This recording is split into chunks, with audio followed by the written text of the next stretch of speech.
दोस्तों, दिसंबर के आखिरी हफ्ते से दिल्ली और उत्तर भारत में कड़ाके ठंड पड़ रही है। शीतलहर भी चल रही है। चारों तरफ धुंध छाई हुई है, जिसकी वजह से यातायात में भी परेशानी हो रही है। यहाँ तक कि दिन में भी लोग हेडलाइट ऑन करके गाड़ी चला रहे हैं। लेकिन पिछले कुछ दिनों में तापमान ऐसा गिरा है कि लोग मौसम के इस रुख से गलन महसूस कर रहे हैं। कुछ हिस्सों में तो तापमान 5 डिग्री तक आ पहुंचा है। ऐसे हालातों को देखते हुए मौसम विभाग ने जनवरी के दिनों को कोल्ड डे के तौर पर घोषित कर दिया है। ठंड को मापने का मौसम विभाग का ये एक खास टर्म है, जो बताता है कि कोई दिन किस तरह से सामान्य दिन से कोल्ड डे में बदल जाता है।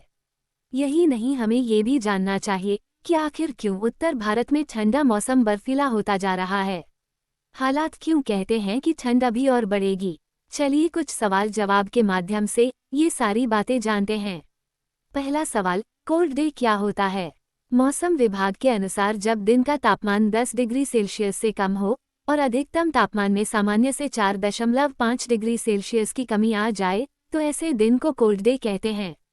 उत्तर भारत में नया साल शुरू होने के बाद से ज्यादातर ऐसे ही हालात है। 10 जनवरी को अधिकतम तापमान दिल्ली में 12.5 डिग्री सेल्सियस रिकॉर्ड किया गया, जबकि न्यूनतम तापमान 0.3 डिग्री हो गया है। इसी वजह से दिल्ली समेत समूचे उत्तर भारत में गलन बढ़ गई है और लोगों ने कड़ाके की ठंड को महसूस कर रहे हैं। दूसरा सवाल, सामान्य तापमान क्या होता है? क्या ये हर देश या हर क्षेत्र में अलग अलग होता है? आपको बता दें कि भारत भौगोलिक रूप से विविधतापूर्ण देश है। इसी वजह से यहाँ तापमान की अलग श्रेणियां भी देखी जा सकती हैं। इसी वजह से देश में सामान्य तापमान -2 डिग्री सेल्सियस से 40 डिग्री सेल्सियस तक देखा जाता है। अगर देश में उत्तर से दक्षिण तक जाएंगे तो वहाँ की भौगोलिक स्थिति और आबोहवा के हिसाब से वहाँ का सामान्य तापमान भी अलग रहता है। अगला सवाल, भारत के शहरों का सामान्य तापमान क्या होता है? खासकर उत्तर भारत के शहरों का। दोस्तों, उत्तर भारत देश के ठंडे क्षेत्रों में से एक है। यहाँ का औसत दैनिक तापमान 31 डिग्री सेल्सियस होता है। साल के कई महीनों में औसत तापमान 25 डिग्री सेल्सियस के आसपास होता है। कभी कभी औसत तापमान 35 से 40 डिग्री सेल्सियस तक भी पहुँच जाता है। भारत में सर्दी दिसंबर से फरवरी तक होती है। दिसंबर और जनवरी साल के सबसे ठंडे महीने होते हैं। इस दौरान उत्तर पश्चिम में तापमान औसतन 10 से 15 डिग्री सेल्सियस रहता है। जैसे जैसे भूमध्य रेखा की तरफ बढ़ते जाते हैं, तापमान बढ़ता जाता है।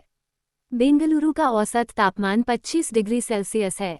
नैनीताल का औसत तापमान 15 डिग्री सेल्सियस और मौसम सुहावना होता है। श्रीनगर में औसत न्यूनतम तापमान 2 डिग्री सेल्सियस और अधिकतम तापमान 22 डिग्री सेल्सियस रहता है। अगला सवाल, इस समय उत्तर भारत में क्यों कड़ाके की ठंड पड़ रही है? आपको बता दें कि इसकी कई वजहें हैं, जैसे बर्फबारी। पड़ोसी प्रदेशों में हमेशा बर्फबारी होती रहती है, इसीलिए उत्तर भारत में ज़्यादा ठंड महसूस होती है। दूसरा, समुद्र की लहरें। पश्चिम से ठंडी लहरें और भूमध्य सागर से नमी भरी लहरें आती रहती है। तीसरा, यहाँ की भौगोलिक स्थिति। उत्तर भारतीय क्षेत्र जमीन से घिरा हुआ है, समुद्र के मध्यम प्रभाव से दूर है, जिसके चलते दैनिक तापमान का दायरा बड़ा हो जाता है। हवा में नमी की कमी के कारण रात में तापमान तेजी से गिरता है। चौथा, बादलों का हमेशा ढका होना। बादलों के ढके होने के कारण भी सूर्य की रोशनी पहुंच नहीं पाती और तापमान गिरने लगता है, जैसा इन दिनों हो रहा है। दिल्ली एनसीआर और उत्तर भारत कमोवेश कोहरे और धुंध की परत से घिरा हुआ है। ये स्थिति सूर्य की किरणों को धरती पर आने से रोक लेती है। इससे पृथ्वी की सतह से गर्मी निकल जाती है और सतह और उसके आसपास का माहौल ठंडा होने लगता है और तापमान कम हो जाता है। पांचवा, दबाव में अंतर होना। उत्तर पश्चिम एशिया में जेट स्ट्रीम में उच्च वायुमंडलीय दबाव का एक लंबा क्षेत्र है। इसी के परिणाम स्वरूप भारत में शीतलहर चलनी शुरू हो जाती है। अगला सवाल है, गंभीर ठंड की स्थिति क्या होती है? क्या ऐसी ठंड भी उत्तर भारत में आने वाले दिनों में आ सकती है? यदि मैदानी इलाकों में न्यूनतम तापमान 2 डिग्री सेल्सियस या अधिकतम तापमान औसत से 6.4 डिग्री सेल्सियस या ज़्यादा नीचे गिर जाता है, तो भारत मौसम विभाग यानी आईएमडी इसे गंभीर शीतलहर या गंभीर ठंड घोषित करता है। हालांकि दिल्ली या उत्तर भारत में ये स्थिति आने का अंदेशा नहीं जताया गया है। अगर ये स्थिति आती है तो ऐसी स्थिति का आना मानव शरीर के लिए घातक माना जा सकता है। अगला सवाल, दिल्ली और उत्तर भारत में क्या ठंड की मौजूदा स्थिति से राहत मिल सकेगी? भारत मौसम विभाग के अनुसार जनवरी महीने तक ठंड की स्थिति यही रहेगी। हाँ, फरवरी महीने से सूर्य के दर्शन हो सकते हैं और इसके साथ ही ठंड से कुछ राहत मिलने की उम्मीद है। अगला सवाल, फिलहाल उत्तर भारत में जो ठंड बढ़ी है उसके लिए क्या चीजें जिम्मेदार हैं? बादलों का नहीं के बराबर होना, लेकिन कोहरे और स्मॉग की स्थिति लगातार बने रहना, जिसकी वजह से सूर्य के दर्शन नहीं हो रहे हैं।